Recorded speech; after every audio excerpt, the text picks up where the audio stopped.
was in Dayton in 1995 when the agreement was signed. I was a professor at the University of Dayton and the director of international programs at the university.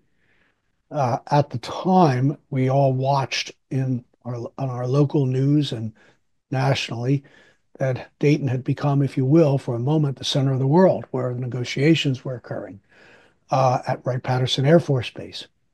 And I can say that one of the things that happened was that at that point, my wife said, I think it's important, my wife, Becky, that we should do something about what's going on in Dayton. And you're in a position now as director of international programs to attempt to uh, try to see if we could make something useful happen that would complement the negotiations and the recent signing of the agreement. And so one of the things that I did right away was contact my old professor at University of Michigan, John Fine, a Balkan specialist, and I asked him what was there things we could do. He gave me a wealth of suggestions and information. I then began to organize with people in the community at the Wright-Patterson Air Force Base, the Air Force Association, with the Dayton Council on World Affairs, both of whom are organizations that were thinking about doing something too. And we came together, we formed a partners group. And one of the things we decided to do was to organize a series of events on the first anniversary of the signing of the Dayton Agreement in November 1996. Our object was not simply to shield the Dayton Agreement, but to look for ways to help its implementation, to advance its implementation. We also began to organize various communities groups in Dayton, the city of Dayton, businesses, and so forth, to ask if they wanted to be engaged in this process. Human rights organizations, hospitals, schools. And over the course of that year, leading up to November, we began to put together a tremendous community effort that led to the first event at Dayton in November 1996, where we brought back many of the signatories involved in the Dayton negotiations.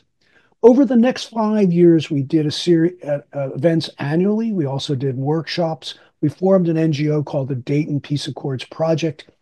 In 2001, when I moved to the Tufts University, partly because Tufts was rather interested in seeing the work that we had done in Dayton continue at Tufts, I became involved in the constitutional reform process with a number of colleagues, Don Hayes at OHR and Paul Williams of the Public International Law Policy Group.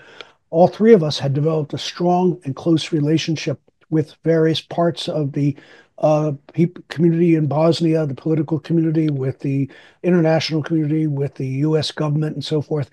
And I became part of the team that over the course of 2005 and early 2006 negotiated the so-called April package of constitutional reforms.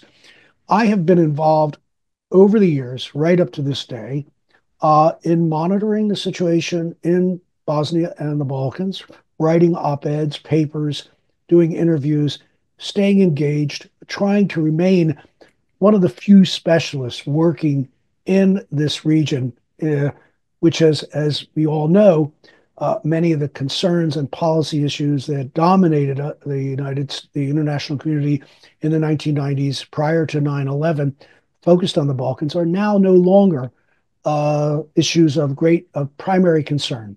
But as we all know, as we get closer to the 30th anniversary, it's clear that there is much to be done vis-a-vis Dayton, because Dayton has not been fully implemented. The international community is still involved in Bosnia. The progress since the end of the war has been not what we had hoped for, but fortunately, we still have a peace in Bosnia. And I'll say that's where I would like to stop with my introduction.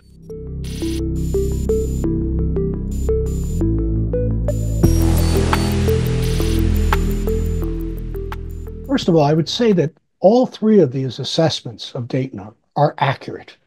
There's no one of them arguably dominates over the other. There's no question that the war ended as a result of the Dayton Agreement. It stopped. Um, that in some ways that anytime a war is ended must be considered a successful outcome, at least in terms of conflict and violence. It's absolutely also the case that nobody actually at Dayton thought that the agreement was finished in terms of its implementation. Much of the Dayton Agreement, as you well know, was had annexes which remained to be implemented. And everybody assumed that it would take some years, months and years, to fully implement, because in a way the conflict was the peace agreement was a ceasefire agreement as much as it was a formal end to a conflict.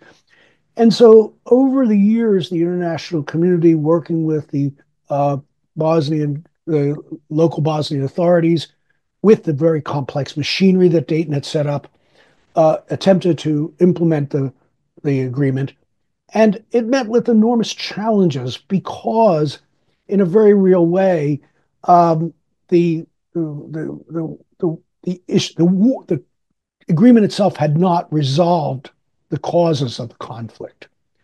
And many of the things that were put into place in terms of annexes were more attempts to find technical or diplomatic or political solutions to problems which were deeply ideological, deeply emotional, ones that could not be necessarily solved by implementing laws or passing regulations or in certain activities that the international community had established by Dayton.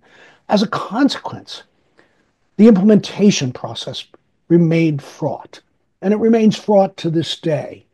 One could argue that the Bosnia that we have today is the Bosnia, many of the aspects, the Bosnia-Herzegovina that existed before the war are simply still in place. And that rather than essentially change that dynamic, some aspects of the peace agreement have reinforced it, unfortunately.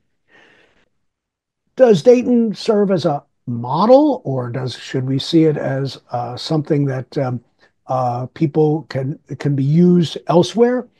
That's an open question, because every conflict and every issue in the world has a particular set of circumstances for which no one solution, past solution, works. And the argument that one could say is that depending upon the circumstances, where you do have a nation state or a region where groups of people are in conflict based on issues of ethnicity and identity are involved, then in fact there are aspects of Dayton that make good sense to think about. How do you work in that kind of environment? That wasn't necessarily the case in, say, Afghanistan. And one of the reasons you could argue for failure in Afghanistan is it didn't involve any of the dynamics that we had in the Balkans. And so one could argue that under a specific set of circumstances involving an internal conflict or a conflict within the state, there are aspects of Dayton that I think are still valuable. The project of negotiating Dayton, the process of implementation are still, could still be valuable. And it's part of the reason I think people at the 30th anniversary want to look back, is they do believe that there are a host of lessons embedded here that are still to be learned because the process is ongoing.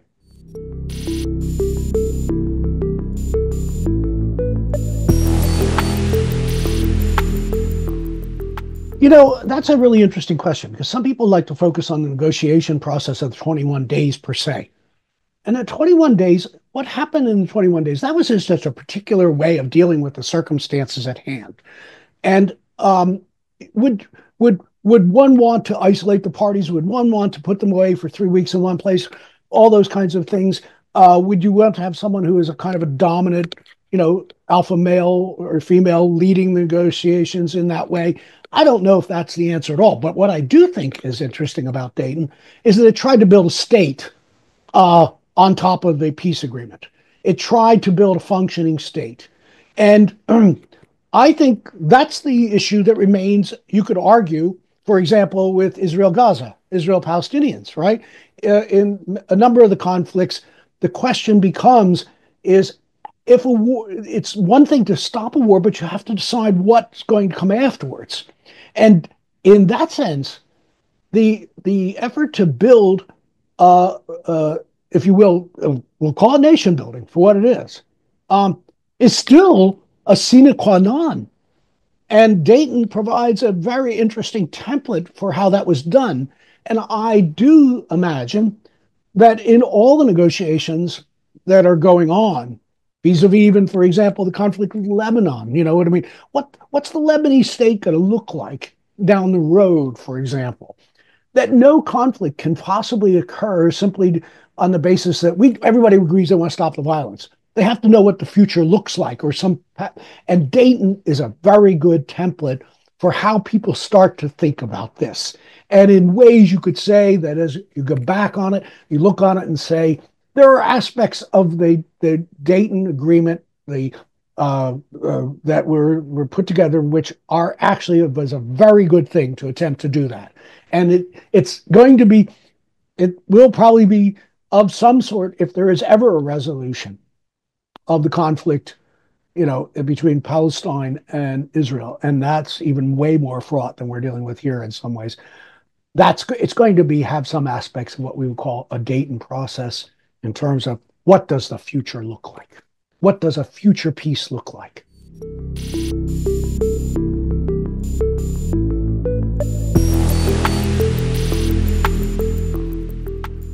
The circumstances are very different. You could argue that the end of the Cold War, which is actually a factor in the emergence of the conflict in the Balkans, also led to the opportunity to bring people together to resolve that regional conflict in a way that we have no super event that could allow us to focus on settling these kinds of local conflicts that have a potential to have, severe knock-on effects, right? And so, yes, it's a very different set of circumstances today. On the other hand, there could be a set of events today, a certain general policy shift at a larger level in the international community, which might allow for the resolution of conflicts in the way Dayton was resolved. That many smaller conflicts, that could be resolved on the basis of some larger consensus framework. Maybe it can be over. Maybe energy issues can be, maybe the environment, the climate change, etc. I don't see that happening right now. I don't see that global framework coming about. And so the answer is no. Probably today, Dayton would be caught up in the conflict that's going on between the US, the EU, and on the other hand, Russia, China and Korea and the other bloc resisting the US. There's no, I can imagine the conflict in Bosnia being strung out. And the only thing I will say is that we're not at the end of history. You could argue that to some degree, part of the reason Dayton occurred wasn't because of these larger events, but also because both sides were becoming exhausted. And sometimes conflicts end because both sides can't keep fighting. And that could happen vis-a-vis Ukraine, Russia, for example. So that's another factor that could make another Dayton possible, that at some point, key conflicts are they're no longer frozen. There's too much loss of life, too much cost in terms of the economy, the social fabric of a society, that it would be possible to conduct a Dayton-style process again, nation-building process following a peace agreement.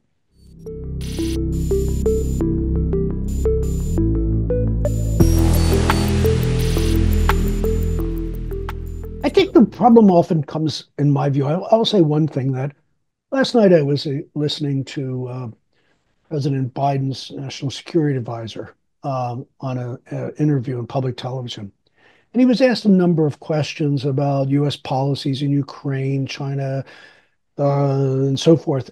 And the problem I found with a lot of his answers were that almost all the solutions um, were locked up in what I would call tight negotiating boxes, in which certain individuals on one side are talking to certain individuals on the other side in a very tight framework. And the objective is to come to sort of some very small set of linked agreements to resolve a problem.